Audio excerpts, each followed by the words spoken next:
this. I don't even know what this looks like. Yeah, that's fine. Okay. All right, Ari. All right. So tell me, so we're going to be talking about spirituality today. This is my cup. What does it say? It says, the best is yet to come. Oh my God. Yo, that's actually so crazy because one of my mentors, that's like his whole catchphrase. Like, Okay. he says that after everything. Like, it's actually crazy. That's so funny. I actually realized you can like read things in the world. You just have to really pay attention, and honestly, it's kind of hard. I'm not gonna front because some of the signs I need to read have like a long time span in between it. Right. I was talking to my best friend's sister, and she told me that one of her close friends texted in a group chat and said, "Hey guys, I was in the hospital. Like, you know, I have a condition going on, but I'm gonna be okay." And then my friend texts us in a group chat and says, "Hey guys, you know, I know you saw that I was in the hospital. I want to talk to you guys about it in person." She's like, "But I'm gonna be okay." So I went to her house, and she was like telling us the details of how like the incident happened. And I was like, whoa, I was like, wait a minute. I was like, guys, I want you to know something. Someone is going to be in the hospital on a Tuesday. You will find out in a group chat. Yeah. My friends are like, what the fuck are you talking about, Yeah. Michelle? Like, what are you talking about at this point? So I was like, you know what, maybe I'm just reading into it. And then my best friend finds out that her grandpa was in the hospital with chest pains. She was like, we're in a group chat right now with my mom, my sister, my uncle, da-da-da. He's gonna be okay though. And I was like, what's today? Yeah. It was a Tuesday. That's so weird. Yeah. So like I've heard of things happening like that, and I think they call it quantum entanglement. But that's crazy. You like basically predicted it to a T. Yes. Like, that's actually insane. It's kind of like an intuition, honestly. I was at the doctor's office and I started seeing numbers declining. So it was like 8, 9, 7. It was in sequences of 3. And then it was 7, 6, 5. It was repeating itself. Right. I was just like, you know, getting this weird feeling that something like semi-bad was gonna happen, or we were gonna get bad news, something like that. So I texted in the group chat, so I knew I wasn't going freaking crazy. Yeah. And I was like, guys, I think there's a countdown happening. I don't know what's happening. I don't know for what. I was like, I think it's gonna be bad news. It might be just for me. I don't know. I was like, but I feel like something's about to happen. Right. And then, you know, obviously I started paying attention, started noticing more numbers coming closer and closer. But I never saw 3, 2, 1. Okay.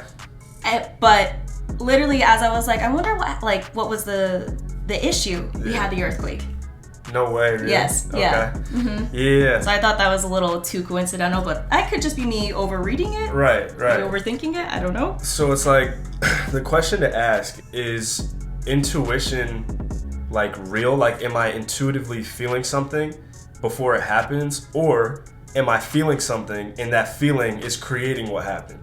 Let's say you're walking down the street and like you just really have like this innate feeling that someone's gonna jump out of the bushes or something, right? Yeah. So it's like, are you intuitively feeling that before it happens, or are you manifesting that because that's what you're thinking and feeling?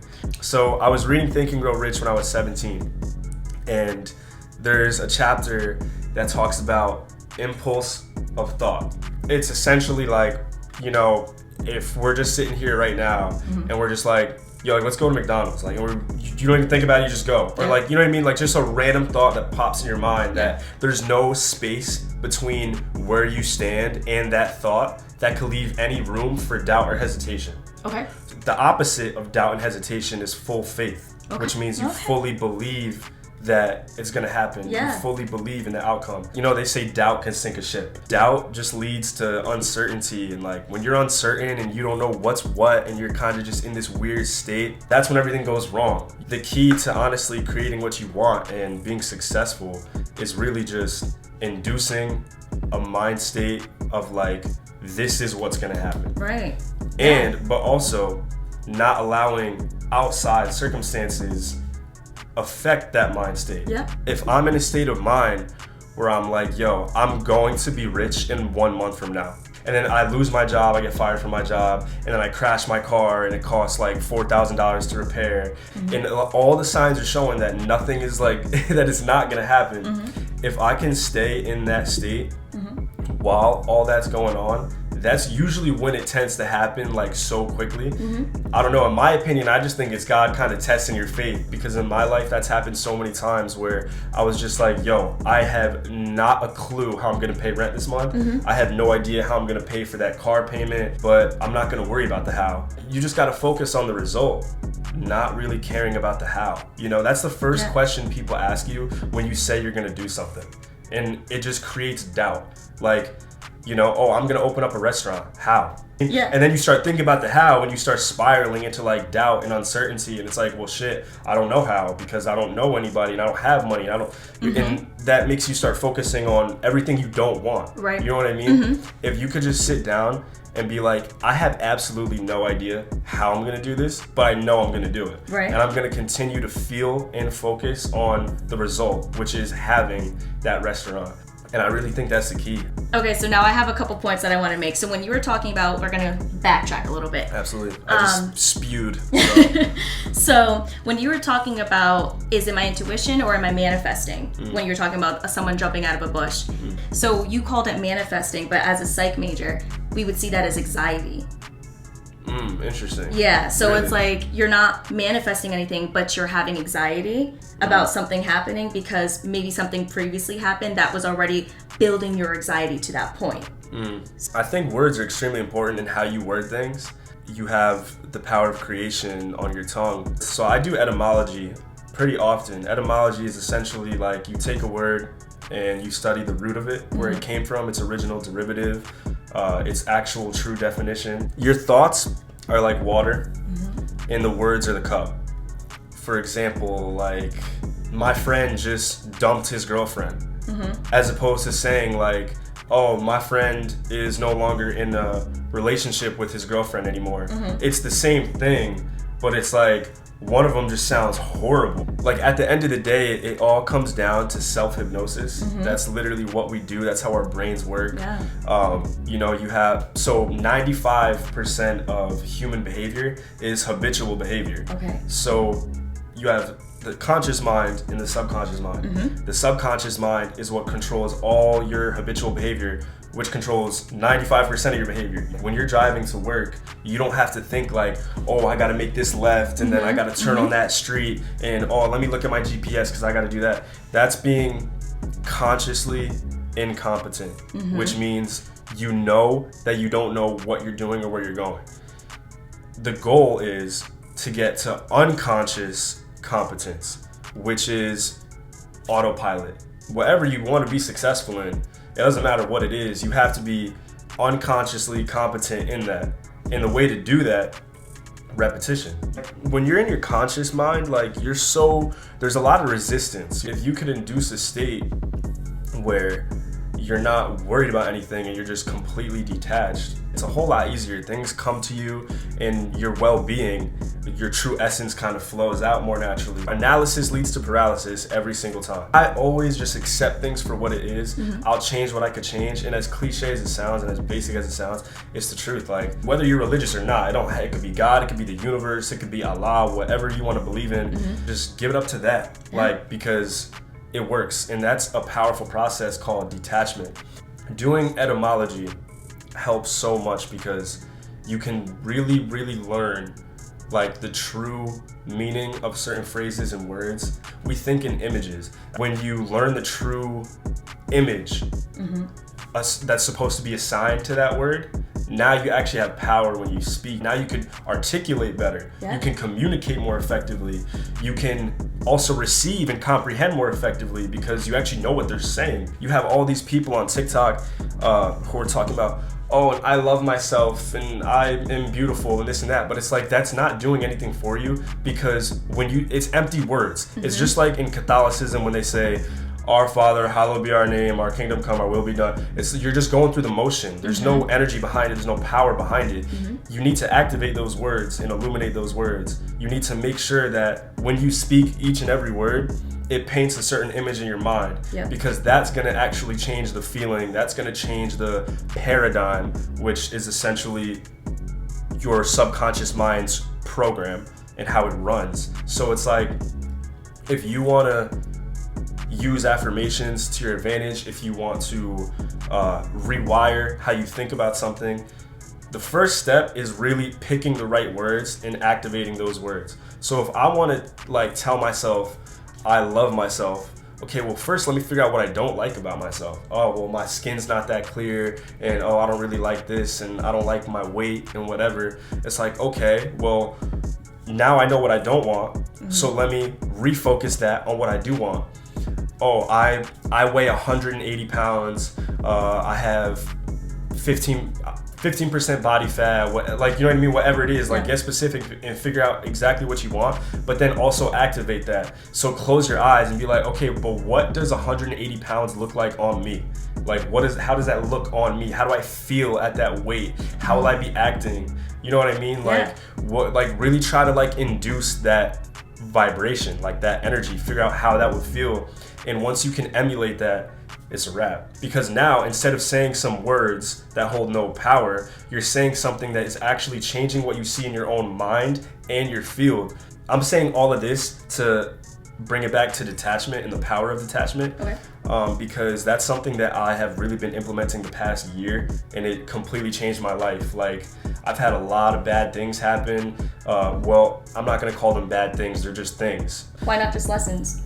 Absolutely, yeah. You know, everything could be, I mean, I like to call them blessings, to be honest. Okay, yeah. You know, like back in August, my dog died out in Puerto Rico. I understand that pain is the biggest driving force of almost anything. I actually thanked God. I was like, God, I know that a lot of other people would be bitter with you about this, and they would take this as a, oh, how would God love me if he let my dog die? But it's like, at the end of the day, I know that it happened for a reason, and I know that it's for my absolute best benefit. And I took that energy that should have been sorrow, according to the general population, and I transmuted it into, well, he was strong and he was fighting cancer and he was still getting up every day and trying to play ball and trying to fetch and whatever, you know what I mean? And so I'm like, so I'm gonna take that and I'm gonna be strong for him now. I don't get upset when I think about it, because the key to detachment is just really getting good at visualization and like being able to close your eyes and feel like you're there. You said a lot of resonating things. I've been through a lot of shit coming up as a kid, and I'm trying to take the steps by going to therapy, seeing a psychiatrist, doing all these like journaling, meditating, working out, eating right to get better mentally. Right. And the second I start talking about my trauma to my therapist, I actually started feeling more of the pain physically. Absolutely. And that's where I'm just like, that's such a step back. I spoke about it because I'm trying to work with it and then move on from it. My body feels so much more different, and now I feel my mental feels so much more like weaker. I'm just like, what is the point? Like, why am I here? What is my purpose? And like, for what? Like, literally, I was at a point where I lost a lot of faith. And we all get there.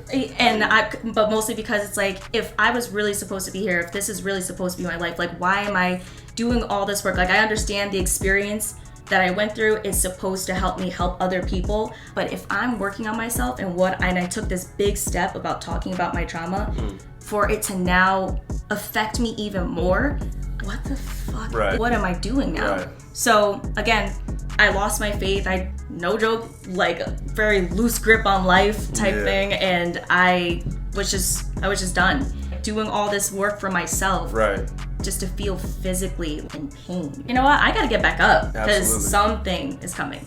Absolutely. And I don't know what. And that's the key. And you don't have to know what. So you got this radar screen, right? That's everything that you're aware of. Yeah. So like, you know people who work at your restaurant, and you know connections, everything that's on your radar screen is everything you're aware of. Yeah. And your radar screen is like a 3x3 inch little like square of everything that you're aware of. Okay. 99.9% of all things are off of your radar screen. So it's like, whatever's gonna get you there, whatever's gonna make you rich, whatever's gonna get you to the goals you wanna be at, it's a pretty big chance, like, it's gonna be something that's completely out of your awareness and something you don't even know. You don't wanna avoid pain. So pain is a good thing.